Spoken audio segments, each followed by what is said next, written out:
감사합니다. 네, 소개해 주신 대로 저는 네, 지금 방송통신대학교 첨단공학부라는 데 있고요. 제가 원래 여기 오기 전에 한 작년까지는 동국대학교 AI 융합학부라는 곳에 있었는데 그때 이제 제가 임용을 될 때만 하더라도 그 코로나가 한참 있던 시기여가지고 제가 강의를 그때 뭐 지금처럼 줌이나 뭐 웹엑스나 이런 걸로 수업을 했었는데 그때 수업을 하면서 좀 학생들 편의를 위해서 지금 보여드리는 것처럼 방금 말씀하셨던 것처럼 그 막 유틸리티를 이용을 해가지고 이렇게 화면도 좀 구성을 해주고 또 그 유틸리티 이용해가지고 녹화도 떠서 나중에 막 다시 보기 좀 하기 편하라고 유튜브에 올려주고 그랬었거든요, 강의를. 근데 그렇게 강의를 유튜브에 올려놓다 보니까 의외로 좀 찾아보는 분들이 계신가 봐요.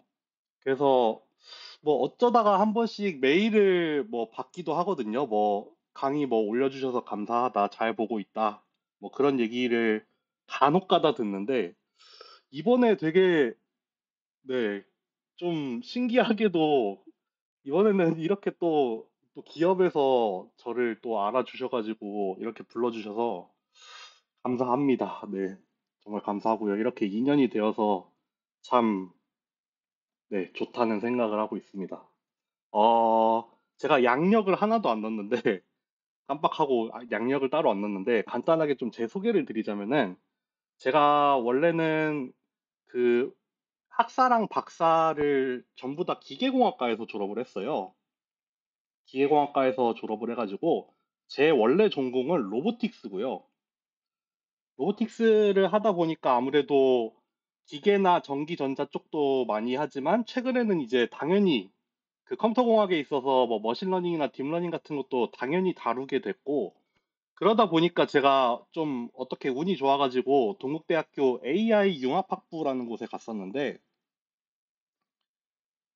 저도 여기를 맨 처음에 붙었을 때 되게 좀 의아했어요. 내가 AI 하는 사람이 맞나? 내가 이거 뽑혀도 되는가 싶었는데 그러다 보니까 맨 처음에 AI 융합학부 가가지고 그 머신러닝이랑 딥러닝 관련한 강의를 되게 많이 했거든요. 제가 가지고 있는 전문성이 좀 전기전자나 기계 쪽에도 있고 좀 머신러닝이나 딥러닝 쪽에도 좀 걸쳐 있는데 좀 AI 융합학부에 있을 때는 아무래도 그 뒤쪽에 있는 머신러닝이나 딥러닝을 많이 강의를 했었고 그러다 보니까 유튜브에 올라간 대부분의 강의도 뭐 머신러닝 아니면은 뭐 기초 수학, 뭐 컴퓨터 비전 이런 것들이 좀 많이 올라갔죠. 로보틱스를 하긴 했는데 뭐 아무래도 기계나 전기전자 쪽의 수업은 많이 다루지는 못했고 그러다 보니까 저도 되게 AI 융합학부에 있으면서 좀 공부를 많이 했었습니다. 제가 아무래도 주로 전공을 한 분야는 아니다 보니까 그거를 가지고 좀 학생들한테 가르쳐 주기 위해서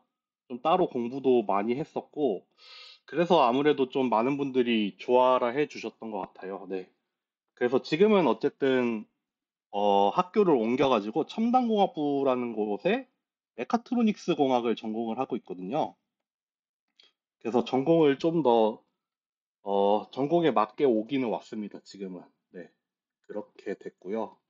그래서 오늘 어, 제가 좀 고민을 많이 했습니다. 이거를 할까 말까 고민을 되게 많이 했습니다. 왜냐하면은 저보다 훨씬 잘하는 분들이 많을 것 같은데 제가 이걸 해도 되나 하는 생각을 되게 많이 했고 오늘 일단 그 말씀해주신 주제를 가지고 준비를 해와서 샘플링이랑 마르코프체인 몬테카를로를 준비를 해왔는데 어, 제가 엄청 전문성을 가지고 있는 분야는 아니에요.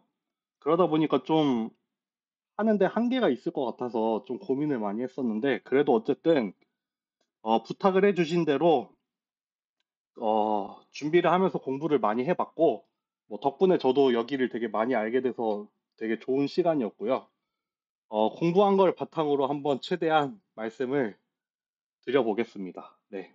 그래서 오늘 일단 2시간에서 2시간 반 정도를 생각을 하고 있고, 어, 오늘의 주제는 샘플링과 말씀드린 대로 마르코프 체인 몬테카를로를 준비를 해왔습니다.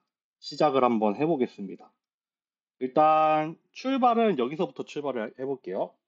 오늘 다루게 되는 내용으로는 일단 몬테카를로라는 게 도대체 뭐냐.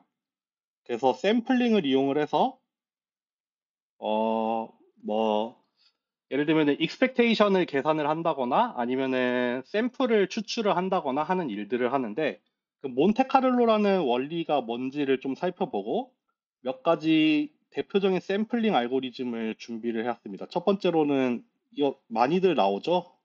리젝션 샘플링이랑 임포턴스 샘플링을 들고 왔고요.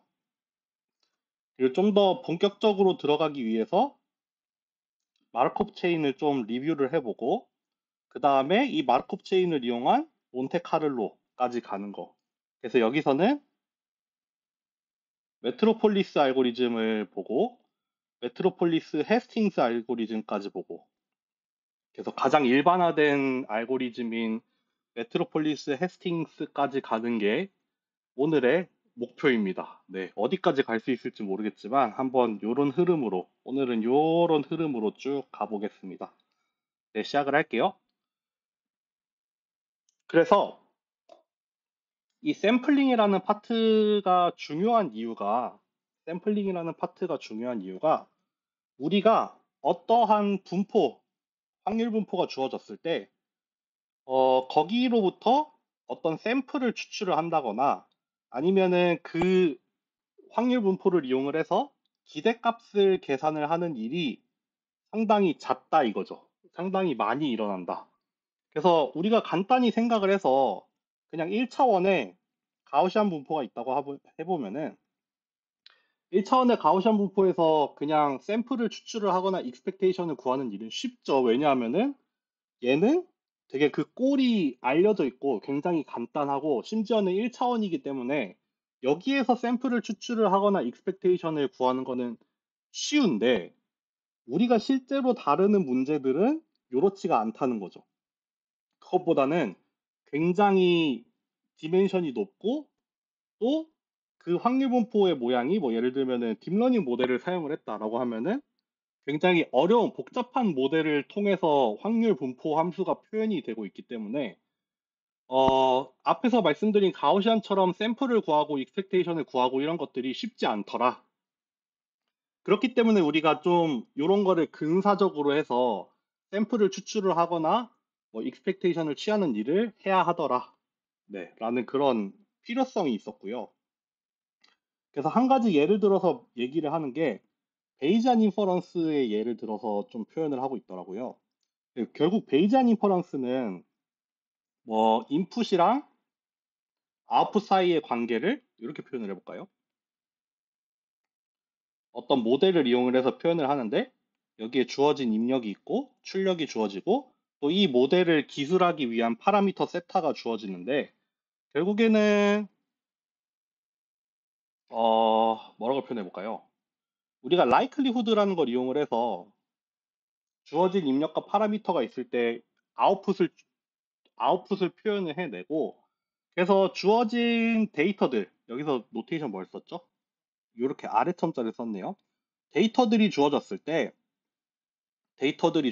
뭐 총 T개의 데이터들 입력과 출력의 쌍으로 이루어진 T개의 데이터가 주어졌을 때 새로운 입력이 들어와서 그거에 대한 새로운 출력을 계산을 하는 거를 이렇게 베이지안 꼴을 사용을 하게 되면은 이런 식으로 표현이 가능하죠. 그래서 요거는 여러분들 안다고 생각할게요. 제 머신러닝 수업에서도 이 베이지안 인퍼런스에 대해서 간단하게 설명을 하고 있으니까 그거는 여러분들 필요하면 찾아보시면 될 것 같아요. 그래서 이 파라미터 세타에 대한 포스테리어를 구하죠. 주어진 데이터가 있을 때 파라미터 세타의 분포에 대한 포스테리어 디스트리뷰션이 주어지고 요거를 우리가 어떤 식으로든 계산을 해내는 게 이제 베이지안 인퍼런스에서 하는 일이 되겠죠. 이게 뭐 어떤 모델을 이용을 해서 표현을 하든 간에 뭔가 그 모델의 관계에 따라서 포스테리어가 구해질 겁니다. 그러면은 이렇게 구해진 파라미터 세타에 대한 확률 그리고 이 세타에 대해서 또 조건부로 주어져 있는 likelihood가 있을 때 가능한 모든 세타에 대해서 가능한 모든 세타에 대해서 이 확률을 계산을 해서 주어진 입력에 대한 출력을 예측을 바로 해내는 거죠. 원래 베이지안을 사용을 하지 않는다면은 주어진 데이터가 있을 때 얘를 가지고 뭐 m 포스테리어를 맥시마이즈 한다 치면은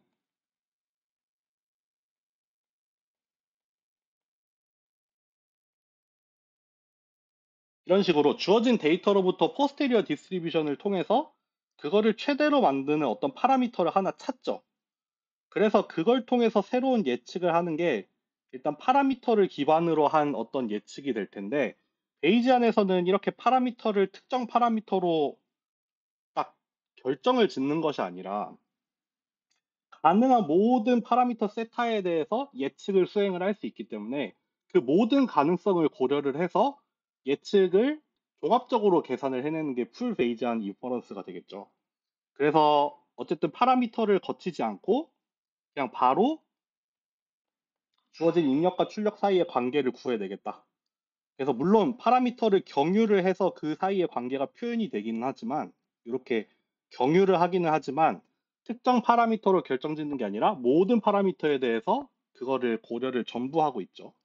어쨌든 그래서 결국 이 베이지안 인퍼런스에서 중요한 거는 요겁니다. 요거를 어떻게 표현을 해내느냐, 요거를 어떻게 계산을 해내느냐인데 결국에는 이 포스테리어에 대한 익스펙테이션을 구하는 꼴이 되죠. 파라미터 세타가 주어졌을 때 이 파라미터 세타에 대한 확률 분포를 그냥 일반적인 프라이어를 사용을 하는 게 아니라 포스테리어를 이용을 해서 익스펙테이션을 구하는 꼴과 다름이 없기 때문에 얘를 다르게 표현을 하면은 익스펙테이션으로도 표현을 할 수가 있습니다. 네.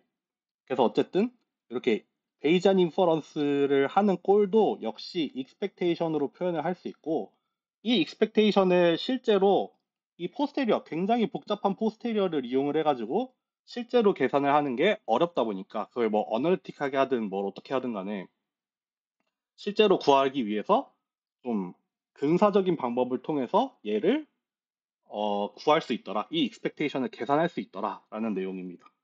그래서 뭐 여기서는 베이지안 인퍼런스를 예를 들긴 했는데 뭐 베이지안뿐만 아니라 여러 가지 모델 뭐가 있을까요? 뭐 EM 메소드 같은 데서도 익스펙테이션 구하는 꼴이 나올 거고 또 뿐만 아니라 뭐 그냥 뭐 여러분들이 하는 어떤 모델에서든 간에 거기서 뭐 샘플을 추출을 한다거나 익스펙테이션을 구해야 된다거나 하는 일들이 있으면은 그거를 샘플링이라는 방법을 기반으로 해서 좀 우회적으로 계산을 할 수 있게 해주더라 하는 그런 모티베이션을 갖고 출발을 한다고 보시면 되겠습니다. 네. 이렇게 계속 쭉쭉 그냥 얘기를 해볼게요.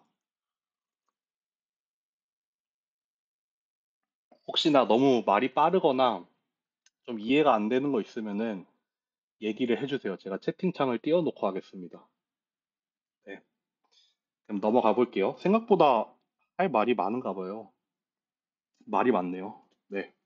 그럼 몬테카를로 에스티메이션입니다. 한번 시작을 해보겠습니다. 몬테카를로 에스티메이션은 정말 간단한 이그젠플 하나로 한번 출발을 해볼게요. 우리가 x, y가 유니폼 디스트리뷰션을 따른다고 할 때, 0에서 1 사이에 유니폼 디스트리뷰션을 따른다고 할 때, 그, 요, 요, 요거의 기대값을 구하라라고 하면은, 이게 그림으로 표현을 하면 이렇게 되겠죠? 0과 1, x가 0과 1, y도 0과 1 사이에서 유니폼하게 뽑아지는 샘플들을 생각을 해보면은, 이렇게 생긴 정사각형 안에 샘플들이 랜덤하게, 그냥 고르게 랜덤하게 분포를 할 텐데, 그 중에서 이렇게 하면은 반지름이 일자리인 원이 되죠. 그리고 여기 지금 범위가 0에서 1이다 보니까 반지름이 일자리인 원이 딱 4분의 1만큼 나타날 거예요. 그러니까 여기에서 조건으로 주어져 있는 요 식이 딱 여기를 말하는 거죠. 이 원 안쪽을 얘기를 하는 겁니다. 그럼 이 원 안에 대한 기대값을 구하라 라고 하면은 우리는 여기에 대한 확률이 우리가 우회적으로 구하기 전에 일단 우리가 알고 있죠. 여기에 넓이가 4분의 파이라는 걸 알고 있기 때문에 이렇게 그 값이 4분의 파이로 나올 거라는 걸 알고는 있어요. 지금은 쉬우니까 우리가 알고 있죠. 근데 보통은 요거를 모르고 있을 때가 많죠. 근데 이걸 만약에 모른다고 치면은 이거를 어떻게도 구할 수 있냐면은 샘플을 라지 m개만큼 뿌리고 여기에다가 샘플을 m개만큼 뿌립니다. 요 유니폼 디스트리뷰션을 따라서 샘플을 m개만큼 뿌린 다음에 그 중에서 이 기대값을 구하고 있는 그 원, 호라고 할까요? 이 4분의 1짜리 원 안에 들어와 있는 샘플의 개수를 전부 다 합쳐가지고 전체 개수로 나눠서 얘를 근사적으로 구할 수도 있죠. 뭐 샘플을 100개를 뿌려서 100개 중에 반지름 1 안에 들어온 게 몇 개인지 계산을 한다거나 1000개를 뿌려서 몇 개가 들어온다거나 10,000개를 뿌리고 10만 개, 100만 개를 뿌려서 그 중에 저 영역 안에 들어오는 점의 개수를 세서 그쵸 여기 세고 있죠. 개수를 세고 있습니다.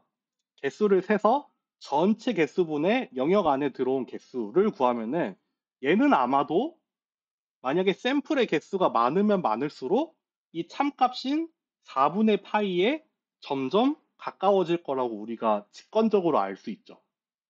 요게 이제 샘플링이라는 방법을 이용해서 익스펙테이션을 좀 근사적으로 구하는 방법에 대한 모티베이션을 좀 주려고 하는 그런 거라고 보시면 돼요. 네. 그래서 여기에서는 뭐 그림에서는 3000개를 뿌려서 계산을 해봤더니 파이라는 값이 근사적으로 한 3.128이 나오더라. 근데 이거 아마 개수를 늘리면 더 정확해질 거고 개수를 줄이면 좀 더 부정확해지는 그런 모양새가 아마 나올 거예요. 그래서 몬테카를로라는 게 뭐냐면은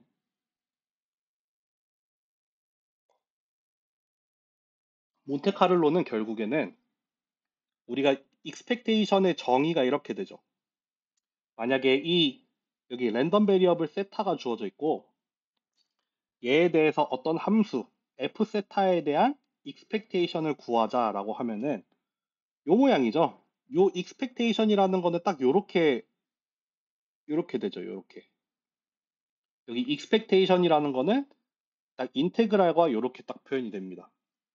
그러니까 결국 뭐냐면은 가능한 모든 값들에 대해서 가능한 모든 세타들에 대해서 그 세타에다가 함수를 계산을 하고 그 세타의 확률을 곱해가지고 가능한 모든 경우에 대해서 다 더해달라. 그래서 인테그랄 내지는 컨티뉴어스한 경우에는 인테그랄이 나올 거고 디스크리트한 경우에는 이렇게 썸메이션으로 바뀌어서 이런 모양으로 바뀔 겁니다.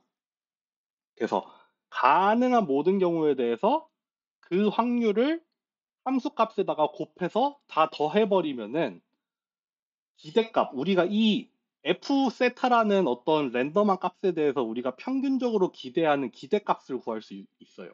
그쵸? 그러니까 전체 평균을 가지고, 전체 확률을 가지고 우리가 웨이트를 준 형태의 어떤 에버리지를 구해서 f 세타가 평균적으로 나타날 거라고 생각하는 값을 구하는 꼴인데 문제는 뭐다? 이게 대체로는 좀 어렵더라. 어려운 이유가 뭐 여러 가지가 있겠죠. 뭐 이렇게 실제 인테그랄을 수행하기에는 디멘션이 너무 클 수도 있고 또 아까 말씀드렸던 것처럼 이 디스트리뷰션 자체가 너무 복잡해서 뭔가 어널리틱하게 유도를 할 수가 없을 수도 있고 뭐 여러 가지 이유 때문에 실제로 익스펙테이션을 구할 필요가 있는데 익스펙테이션을 구하지 못하는 경우가 많더라. 그래서 우리는 우회적인 방법으로 몬테카를로라는 이름의 우회적인 방법으로 이 익스펙테이션을 구하려고 하는데 중요한 건 이겁니다. 중요한 건 이겁니다. 샘플을 뽑습니다. 샘플을 랜덤하게 뽑는데 이때 이 샘플을 뽑는 그 대상이 되는 확률 분포는 얘여야 합니다. 얘여야 합니다. 우리가 평균을 계산하려고 하는 그 분포로부터 샘플을 충분히 많이 뽑아서 그 샘플들을 가지고 이 함수를 실제로 계산을 한 다음에 그냥 대수적으로 평균을 구해서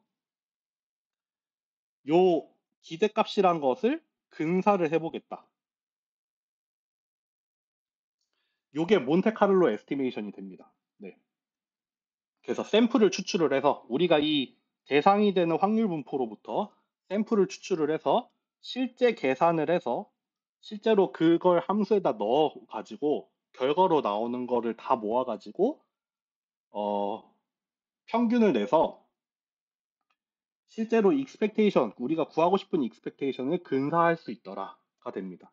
계속해서 강조드리지만 일단 여기서 좀 기억해야 될 것 중에 하나는 뭐냐면은 요 분포에서 뽑아야 한다는 겁니다. 네, 넘어가 보겠습니다.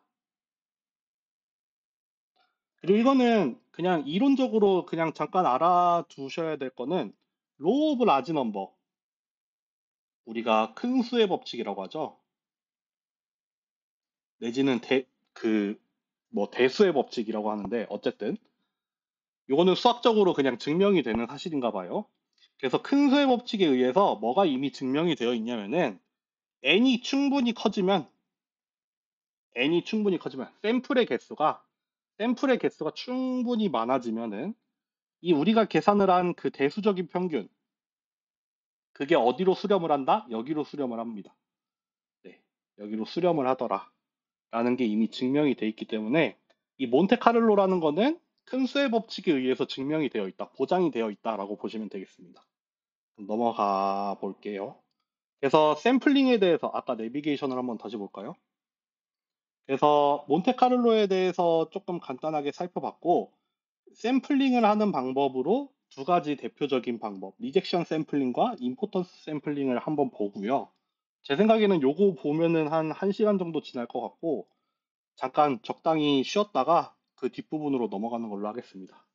네, 리젝션 샘플링입니다. 보통 샘플링을 제가 여러 가지 자료를 보면서 공부를 많이 해봤는데, 보통 샘플링이라고 하면은 요 세 가지를 많이 다루더라고요. 네, 뭐 리젝션 샘플링, 뭐 임포턴스 샘플링, 그리고 MCMC 요것들을 많이 다루고 그 또 그 레퍼런스로 주셨던 비숍 책에서도 그런 것들을 다루고 있기 때문에 물론 비숍 책에는 그거보다 좀 더 많습니다. 샘플링 방법으로 더 많은 거를 알려주고 있는데 제가 충분히 좀 샘플링에 대해서 이해할 수 있고 그리고 최종적으로 목적지는 MCMC이기 때문에 MCMC를 이해하는데 필요한 만큼으로만 그냥 자료를 준비해 왔다고 보시면 될 것 같아요. 뭐 어떤 자료는 뭐 증명이 엄청 많이 나오기도 하고 또 어떤 자료는 그냥 모티베이션만 주고 끝내기도 하고 하는데 어찌됐든 저는 딱 필요한 만큼만 들고 와봤습니다. 만약에 궁금하신 분들은 제가 맨 뒤에다가 레퍼런스를 놔뒀는데 어, 여러분들 뭐 공부도 하실 거고 코딩도 많이 하실 거고 할 텐데 어, 인터넷에서 자료를 잘 찾아보는 게 중요하잖아요. 제가 막 이것저것 많이 찾아봤는데 그 중에서 좀 볼만한 자료들, 요거는 좀 괜찮았던 자료들이라고 하면은 여기 정리를 해놨으니까 유튜브도 영상이 정말 많아요. 뭐 MCMC나 샘플링과 관련된 영상이 정말 정말 많은데 저는 그 중에서 요거 두 개가 제일 좋았거든요. 그래서 그것들을 좀 살펴보는 것도 추천을 드립니다. 사실 제가 지금 이렇게 말을 하지만 저 자료들을 그냥 다시 제 버전으로 읽는 것밖에 안 되기 때문에 더 궁금하신 분들은 저거를 살펴보시는 것도 나쁘지 않습니다. 네, 시작해 보겠습니다. 리젝션 샘플링입니다. 리젝션 샘플링은 제 생각에 포인트는 이건 것 같아요. 우리가 얻고 싶은 어떤 확률 분포로부터 샘플링을 합니다. 근데 이게 불가능하기 때문에 뭘 가지고 오냐면은 Q라는 프로포자를 들고 와요. 그러니까 얘 대신에 우리가 샘플링을 뽑을 수 있는 어떤 우회적인 좀 P랑 유사하다고 생각이 되는 어떤 다른 디스트리뷰션 Q를 가지고 와서 걔를 프로포잘 디스트리뷰션이라고 해가지고 걔로부터 이렇게 샘플을 뽑을 텐데 당연히 얘는 얘랑 다르기 때문에 P에서 그냥 뽑는 거랑 Q에서 그냥 뽑는 거랑 두 개가 다릅니다. 그렇기 때문에 중간에 한번 과정을 거칩니다. 리젝션이라는 걸 거칠 거예요. 그래서 Q로부터 샘플을 뽑는데 어떠한 조건을 만족을 할 때는 걔를 그냥 버릴 거고 어떠한 조건을 뭐 만약에 통과하는 조건을 통과할 때는 걔를 샘플로서 사용을 할 거고 그렇게 한번 뭐랄까요? 한번 검사를 합니다. 조사를 합니다. 얘를 샘플로 쓸 건지 말 건지, 리젝션을 할 건지, 억셉을 할 건지를 어떠한 크라이테리언을 두고서 하기 때문에 리젝션 샘플링이라는 이름이 붙은 것 같아요. 그래서 이런 흐름으로 간다는 거를 좀 이해하시면 될 것 같아요. 그래서 결국 우리가 하고 싶은 건 뭐냐면은 주어진 디스트리뷰션이 있을 때 이 디스트리뷰션으로부터 샘플을 뽑고 싶더라. 근데 문제는 뭐다?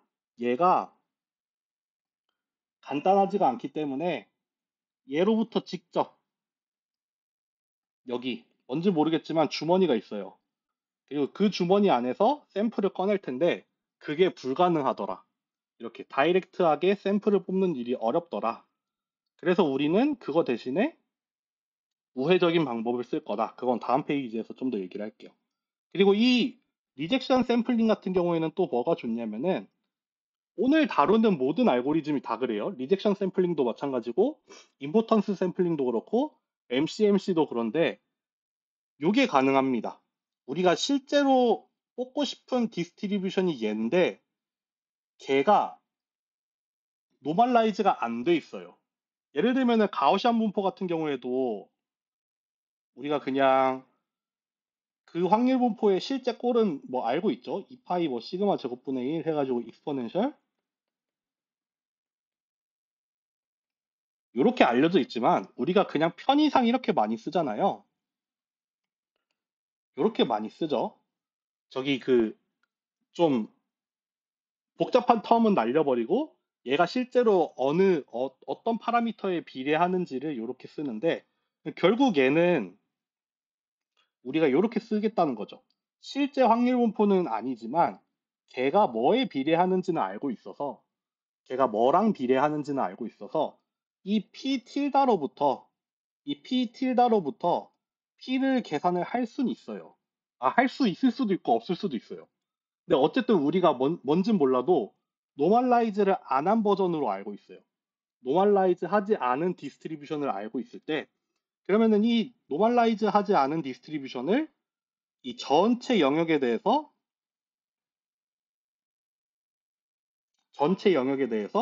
인테그랄을 하면은 우리가 노멀라이징을 하는 컨스턴트를 알 수가 있겠죠. 그러니까 결국 확률의 합은 1이 되어야 되기 때문에 이 노멀라이징을 하는데 필요한 컨스턴트를 그냥 전체에서 인테그랄을 해서 구할 수가 있겠지만 그거를 모른다 칩시다. 아니면은 그냥 구할 수는 있는데 구하기가 어렵다고 칩시다. 그때도 가능하다 이거죠. 굳이 얘까지 알지 않아도 그냥 비례한다고 알고 있는 언노멀라이즈드, 노멀라이즈 되지 않은 그런 디스트리뷰션만 알고 있어도 우리는 이 샘플링을 할 수가 있습니다. 그래서 그런 내용을 한번 살펴볼게요. 그래서 리젝션 샘플링을 실제로 어떻게 하면은 간단합니다. 간단합니다. 뭐가 필요하냐면은 Q가 필요한데 얘는 뭐냐면은 프로포절이라고 말씀드렸는데 얘가 가지고 있는 조건은 사실 딱 하나예요. 필요한 조건은 딱 하나가 있습니다. 요거를 만족해야 됩니다. 어떤 의미의 세타가 주어져도 이 p 틸다를 바운드하고 있어야 돼요.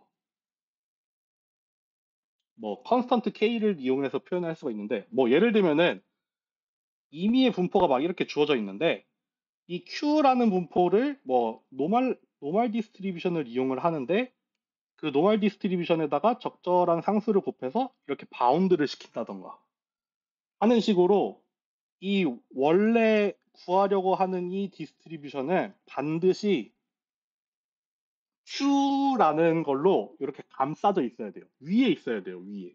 무조건 위에 있어야 됩니다. 네. 그러한 Q를 찾을 수는 있어야 돼요. 최소한. 그러니까 모든 영역에서 P 틸다를 위에서 누르고 있는 어떤 우리가 샘플을 뽑을 수 있는 디스트리뷰션 Q를 알고 있을 때 그 Q를 뭐라고 부를 거냐면은 프로포절이라고 부를 겁니다.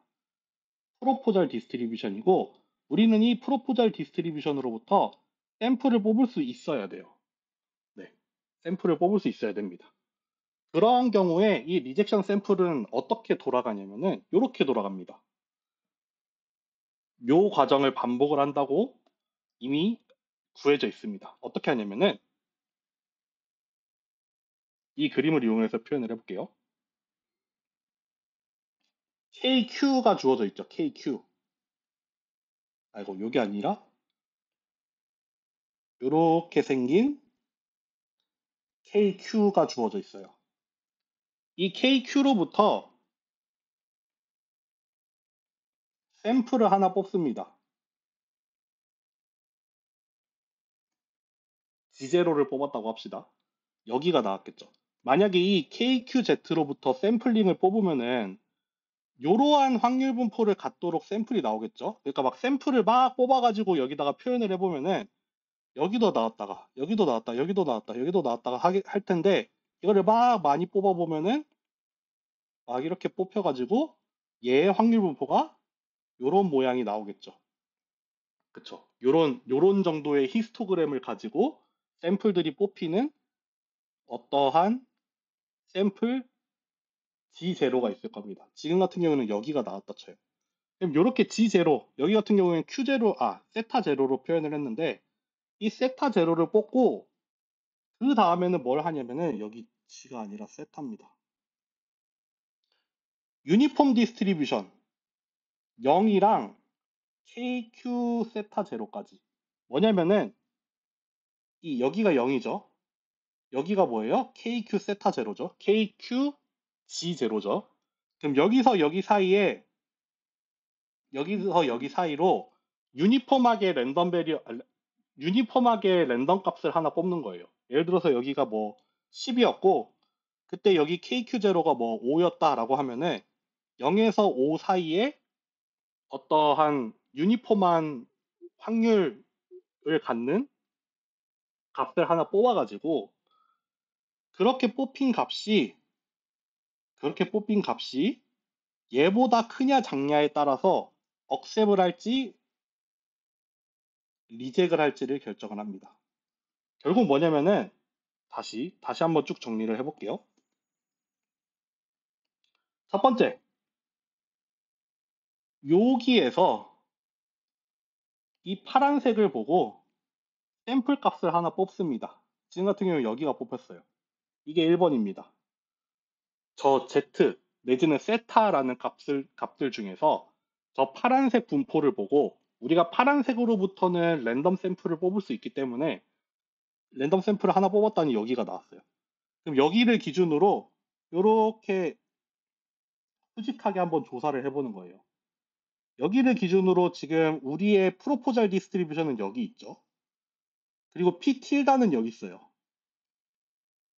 그럼 여기서부터 여기 사이에서 랜덤 값을 하나 뽑은 다음에 걔가 만약에 지금 여기서부터 여기까지 값들 중에서 뽑은 유니폼 랜덤 베리어블이 만약에 여기 안에 들어오면은 억셉을 합니다. 만약에 여기 밖으로 나가면은 리젝을 합니다. 네. 이렇게 돌아가는 겁니다. 다시 마지막으로 한번 설명해 볼게요. 여기에서 이 파란 디스트리뷰션을 보고 랜덤 베리어블을 하나 뽑고 그거를 기준으로 값을 하나 뽑는데 여기 안에서 값을 하나 뽑는데 만약에 여기 틸다보다 작게 되면은 억셉을 하고 틸다보다 크게 되면은 리젝을 하게 됩니다. 네. 이렇게 뽑는 게 리젝션 샘플링입니다. 보통 뭐 그림으로 표현을 하면은 이런 식으로 표현을 많이 해놔요. 이런 그림도 아마 많이 보실 거예요. 이렇게 KQ가 있고 뭐 지금이랑 비슷하게 그려볼게요. 이렇게 P 틸다가 있는데 샘플을 막 여러 개를 뽑아요. 얘를 보고서 샘플을 막 여러 개를 뽑아 보면은 제가 지금 이렇게 2차원에다 그리지만 사실은 1차원으로 뽑히겠죠. 이렇게 랜덤으로 막 뽑히겠죠. 아까 그렸던 것처럼 뭐 요런 모양의 분포를 갖는 샘플들이 뽑힐 텐데 걔네들을 가지고 그럼 여기를 기준으로 한번 또 랜덤하게 수직한 위치를 결정을 하는 거죠. 유니폼하게. 그래서 만약에 여기에 찍히면은 너는 나가리고 여기 안에 들어오면은 너는 억셉이야. 또 여기를 기준으로 여기 안에 들어오면은 다 리젝이고 여기 안에 들어오면은 다 억셉이야. 라는 꼴로 되겠죠. 그래서 어떻게 많이 그리냐면은 이렇게도 그림을 표현을 많이 합니다. 아이고, 잠시만요. 아, 다 지워지네. 이렇게 한번 표현해 볼게요. 여기는 리젝이 된 샘플들, 여기 안에는 억셉이 된 샘플들, 이렇게도 표현을 할 수 있어요. 그렇겠죠? 여기 점 하나를 봤을 때 이 가로 방향으로는 이 검은색 디스트리뷰션을 보고 뽑힌 거고, 이 세로 방향으로는 유니폼으로 뽑힌 거죠. 그렇게 뽑히는데, 그렇기 때문에 가로 방향으로의 히스토그램을 살펴보면 얘처럼 생기게 되고, 얘처럼 생기게 되고, 세로 방향의 히스토그램, 세로 방향의 히스토그램이라기보다는 이 세로 방향으로의 어떤 분포를 보게 되면은 얘가 만약에 여기에 찍혔다면은 얘는 죽을 수밖에 없는 애고, 얘가 만약에 값이 얘보다 작게 나왔다면은 얘는 살 수 있는 애였죠.